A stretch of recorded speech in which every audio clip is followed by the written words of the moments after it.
Good afternoon. Well, it's 89 degrees, the humidity's about 30, and Thomas Jefferson says, sorry, there's only 3 miles an hour of wind. So that's that report today. And I'm out because you can sort of be out today. Of course, if you wait long enough, it's been hot all day here in Northern Virginia. I hope that you had the chance, or will find the chance on, say, YouTube or one of the networks or social media, to see the gathering today in Philadelphia where our Declaration of Independence was written, and where I guess you could say they convened the full slate on the Democratic side for President and Vice President of the United States. We had Shapiro, who's the governor of Pennsylvania, up here to welcome everybody to his state and to Philly, and then to introduce our presidential candidate and our vice presidential candidate. He was considered himself for the vice presidential candidate, so you have to consider what a challenge in a way to be without ego in a business that requires a lot of ego for a position you wanted, and to give a bring down the house speech, which he did. Of course, we had Kamala Harris, who the convention has nominated now officially for President of the United States. And she appeared with Tim Walz, who is from Minnesota, whom she has asked and he has accepted to be her vice presidential candidate. I suggest that you see this, and I almost feel like it's unnecessary if you did for me to describe any of it. So I'll try to pick up a few points that you can think about. First of all, I think that our presidential candidate, Kamala Harris, is beginning to find her voice. I say this in a good way. I'm not being critical of where she was, and I'll talk about that in a minute. She started out saying that she was the underdog. I don't believe that. I don't believe you should say that. And she seemed to be uncomfortable saying it. And there is a force in the Democratic Party that wants people to say things like that. In what competitive event do you say that? I mean, Trump has said that. I don't believe he means it.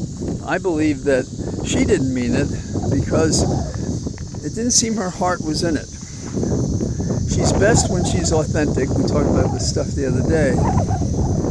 And she has a complicated personality and therefore an ability to draw upon gifts she has to be more than she may have been a couple of years ago. And so anybody who says, looking at her historically at some point in her life, doesn't understand this is the only point in her life that matters. And she said the campaign is not about going after Trump. And I think that was also something that was put in her bonnet that I don't think she believed. Now, after this short interregnum, she said of Trump, he put our future at risk. Now that was her talking, and she spoke differently. When she spoke conversationally, you felt that she was comfortable in herself, and she was talking to us as she might if we were standing in a room, quiet, with perhaps some light music in the background, and she was telling us what mattered to her. She talked about how she needed to find someone to be vice president who could have her back and to be all that he needed to be in this race. And I'm not expecting her to perform as an actor, but I think she wasn't performing as an actor. She had this very honest moment, and she turned toward Walz, and she said in a small voice, if you will, I found someone. And she then described him. He was a husband. He was a dad. He was a sergeant major. He didn't have any home spurs. He was a member of Congress. He was a football coach. His kids loved him. He won a statewide championship, or the team did, and he made them believe and dream. And that was what he introduced to them. And Kamala Harris said, we have 91 days, and let's use them well. She spoke about how we have a person who's from rural Nebraska who studied on the GI Bill. And she said, we help people in those circumstances. And if you think about it, here you have these two people, and they mention this, who maybe couldn't be considered to have the possibilities these two had in many other places on the planet. But here they could come from. Kamala, I believe, had a single mother, and we have Waltz had some difficulty in his families. And these are not whiners. These are can-do people who decide they have to do what they can, and they are helped along the way. And she said of Waltz that he made his students believe they could achieve anything. And that's how they got to the state championship. He was a coach. But this is a coach who also helped gays who came to him. And there was no bullying at the school where he taught as a result of it. And so he learned from that to dream big. And Kamala Harris, before she introduced him, said, when we fight, we win. Among the things she said, as for generating the campaign, I couldn't think of a better thing. Now, when he got up to speak, as he was last in turn, after the magnificent address by the Pennsylvania Governor Shapiro, and by this wonderful, cheering introduction by Kamala Harris, he got up and spoke as a man who lives in Minnesota, where he is the governor, and who must remember, as anybody in the state does because of the farm labor movement and what that meant, what the legacy was of that. And Hubert Humphrey, as I mentioned before, was a happy warrior. But when I mentioned this before, I didn't realize that we would end up with a nominee for the vice president shortly to be approved from Minnesota. And Hubert Humphrey believed in the joy of politics. And among the first things that Waltz said this evening was, we want to bring back the joy.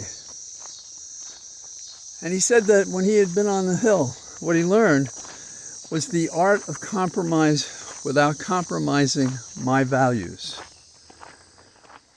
And then he showed that he could fight Trump. And he spoke about the crime in America and how it went up while Trump was president. And then he added perhaps the line of the evening, and that's not counting the crimes Trump committed. The place went wild.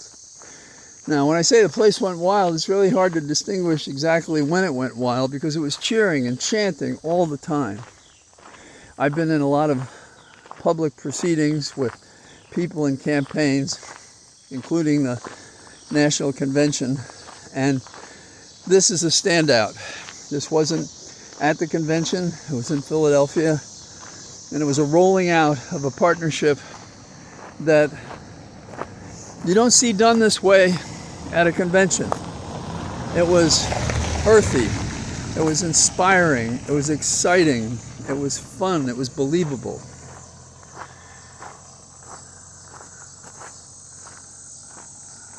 When we got to the discussion about the 2025 report that Waltz said Trump knows all about it. And he said something, I don't know if it's true, but that Vance may have written the preface to it, which is now going to force me to look that up. I don't know if he meant that metaphorically, but it sounded like he was saying it literally.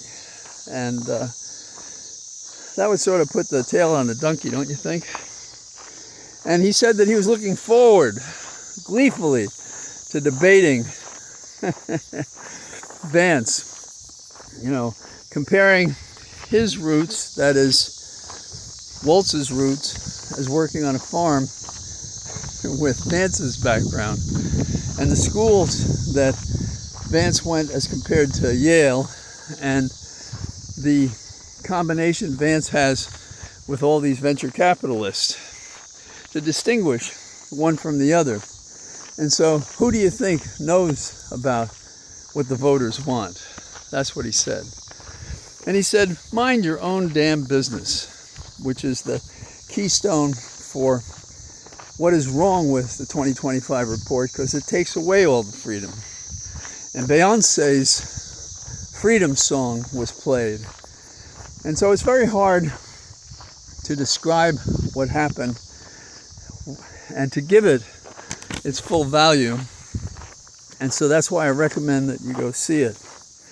I was disappointed with MSNBC because they asked MSNBC, the host did, they asked Kornacki, okay, so tell us, what does he bring to the ticket? And Kornacki looked at a number of congressional districts and said there was nothing special about them, ignoring the fact that Waltz won the election, and the way he won it was the same way that Obama won his races in challenging circumstances. So there's the Twin Cities in Minnesota. And what Obama did and what Waltz did was to run up the numbers in the Twin Cities to offset how he did elsewhere. Also fighting to keep the numbers elsewhere where he might lose high enough so that the overage from the Twin Cities would carry him to victory. When you're listening to the elections and the polling now, and somebody tells you, as the uncorrected presentation was this evening, of looking into individual districts, rural and so forth, and ignoring what was the actual strategy to win. So when you're listening to results in the battleground states, take a look at where are the votes that carried someone to victory or made it closer. And you're probably going to find, especially now, that those numbers are going to come out of the cities. But I think they're going to come elsewhere too, because there's a turning going on here. And Waltz pointed it out at the end. And he says, 91 days. He says, well, we don't have to sleep. You can sleep when you're dead. And so we have a team now. We have an energy. We have a commitment. We have an emotional joy. And we have the time, at a time when the race is turning toward our new pairing, who call upon us to help them cross the finish line. And so what our job is, it's what it's been. But now it has new hope. It was interesting because Waltz spoke about how he and his wife had in vitro fertilization, and this was quite challenging. And so when finally it worked, he named his first daughter Hope, and they had a second child as well. And so at the end, they gathered in what looked like the normal upraising of the arms of both candidates and spouses. And it was an image we've seen before, but this is an image that's going to take them in the White House. And as Waltz said, he had her back And she said she had his back. And they turned to the people, and with an amazing roar, they said, but you have to have our back. It's up to you. And so we're launched. We're launched in a way that is not like any other historical event in election history in the United States. And if we do this right, we will once and for all bar the door to the non-thinking supporters of Traitor Trump. So that's what I got today. So I hope you're well, and I may get out tomorrow. I have a court appearance, so I don't know how that will affect my schedule tomorrow. And yesterday I had to spend a fair amount of time writing as well. So, but the weather was terrible. The heat was terrible. But toasty in the 80s as opposed to a high 90s makes it possible. So I say good evening to you from the Cathedral of Trees, and with any luck, I'll see you tomorrow. Bye-bye.